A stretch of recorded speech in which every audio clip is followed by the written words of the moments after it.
demons aren't always the things that are crawling on the wall, like the Grudge or whatever from scary movies. There's levels to how demonic influence can affect humans. I didn't have an opinion on this at all a year and a half ago. Didn't know much about it. Went through another breakup, and I was like, all right, God, everything in my life is yours. Like, actually hit that point. And I was fasting and kind of just distraught. And a friend had Deliverance and was raving about it and all this stuff. And I was like, cool, I'll book one. Like, let's see. But I was When you say let's book one, what do you mean by that? a Deliverance session with a Deliverance minister to cast out demons. Okay, and just so for my context for the audience, so can you just like debrief like what is a Deliverance session? Like, what does that look like to It's a hire? prayer, quite Okay. literally. It's a prayer where somebody's praying over you, praying in like blessings to you, and also talking to spirits and casting them away in the name of Jesus. So that's logistically what it looks like. Yeah. But I had no idea, and my friend had freedom from it, and she was raving about it, and so I was heartbroken, and then I'm like, you know what? Let me try this. If I have demons, great, they're gonna be gone. If not, cool. That was a great experience. Um, I had never sweat that much in my entire life, even in a sauna. Hmm. My whole body was sweating. I was burping for like 2 hours straight during this prayer, and stuff was coming out of my mouth like that I couldn't see. Literally felt like things were leaving my body.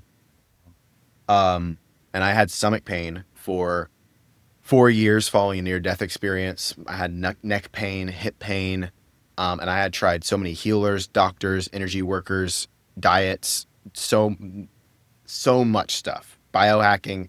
Um, Nothing really moved the needle. After that Deliverance, and I'm a year and a half out from it now, absolutely zero pain. Like immediately, like next I mean, day kind of thing? yep. Yeah. All the pain in my stomach was gone. All the pain in my back was gone. You just left me. And I actually experienced peace in my mind for the first time.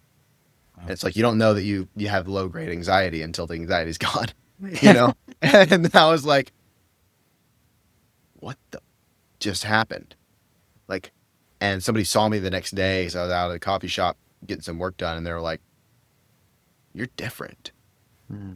And I was like, I have no words still. And I actually experienced what it was like to be born again, I feel, in a lot of ways. Because then after that, I started desiring different things. Literally, like even sexually and relationally, my attraction to women changed. My type changed with Hmm. no willpower of my own.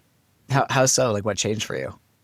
Literally, like I would find certain women attractive, but especially like overly showing their bodies was not, that was a turnoff to me now. Hmm.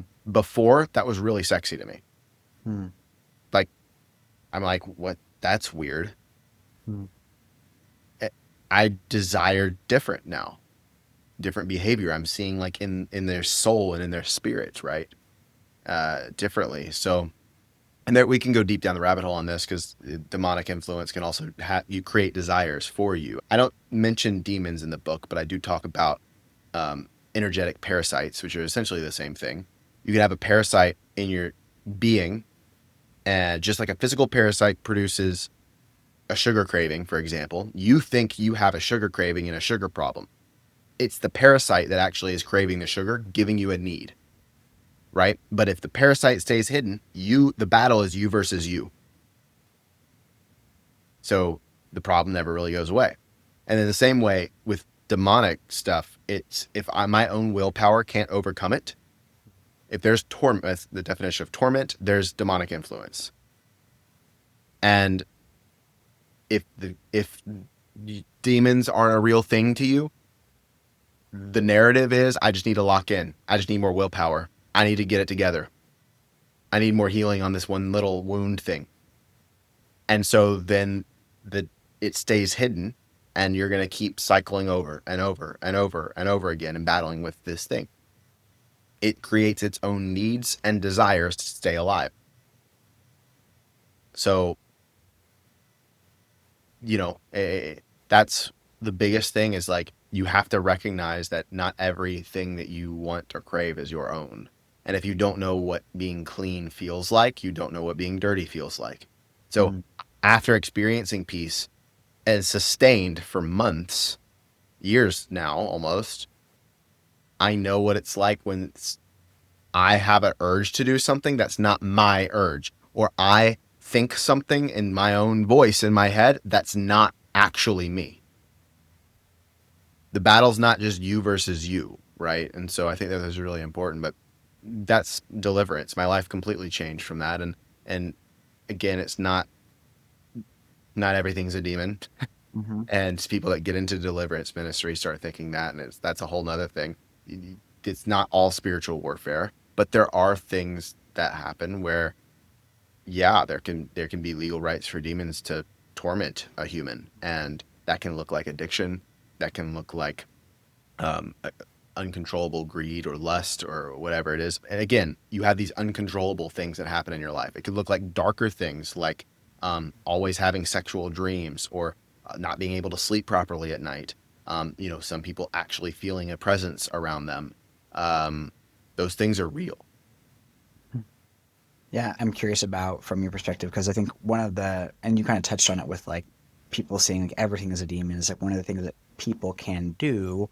And I actually really like this word more and more is that we can demonize things, right? We can start Yeah. to demonize that thing. We can turn it into a demon. And I think like from my perspective at least, like whether it's a literal entity or whether it is a one that we are constructing of our own like mind essentially like the torment is still sort of real either way, right? We start to create that nocebo effect or that placebo effect where we're causing damage to ourselves because of this thing, and without that awareness like of what that is or where it's going on or where this thing comes from, a lot of times it does just kind of like eat at us. I Yeah. think I was talking with a friend where we were kind of talking about this idea a couple years ago, and she was talking about how when she was in like high school and she was in her youth group and like some prophet person came to like their church and was like what he ended up doing was he told each of the kids like the sort of demonic energy they're going to be wrestling with their whole life, right? And so of course that What creates the like heck? yeah, exactly. Well, that's what her parents said. Her parents got super pissed off at the church and like all these other things, but Yeah. like it's like it creates this sort of self-perpetuating thing. So I'm curious from your perspective, like how do you identify whether this is something that you're like creating of your own by like kind of trying to be aware of these things versus like navigating this something to actually like I don't know expel or actually deal with in that way. hmm Again, if can my own willpower overcome it? Hmm. If then that's me. Can it not? And it feels uncontrollable, and it's almost like something took over me. It could be overeating, binge eating. It could be like lusting after women. And I'm like, okay, was that really, I just need to like not stare, right? Or not like have a wandering eye? Or is it just impulsive, controllable all the time, more, more, more, more? Okay, well, this might be something else. Yeah. Okay, cool. Yeah. And you, I don't know. I actually, I do deliverance prayer now. I don't know until I start praying and I see what happens in their body. Hmm. I'll go, cool, we'll see. Sometimes it's their flesh, and sometimes they just need to like lock in a little bit and have a little bit more willpower. Yeah, And sometimes it is some other thing. yeah, yeah. Yeah. It makes me think a lot about too. I don't know if you've looked into much of the research around like past life experiences and stuff, but like Yeah. Hmm. one of the things that they found with that is that like whether or not past lives actually exist or not, it's like treating the experiences as if it did provides healing and transformation like for that person, like when you're actually Mm. treating it as if it was a real thing that happened and like that person is as and it is true regardless of to your point whether it is true or not, that person gets better, which is like the most important part of it, Mm. which I think is really Wow. fascinating. That is fascinating. Wow. And it make a lot of sense. The power Yeah, of belief. yeah, very much Hmm. so. Hmm.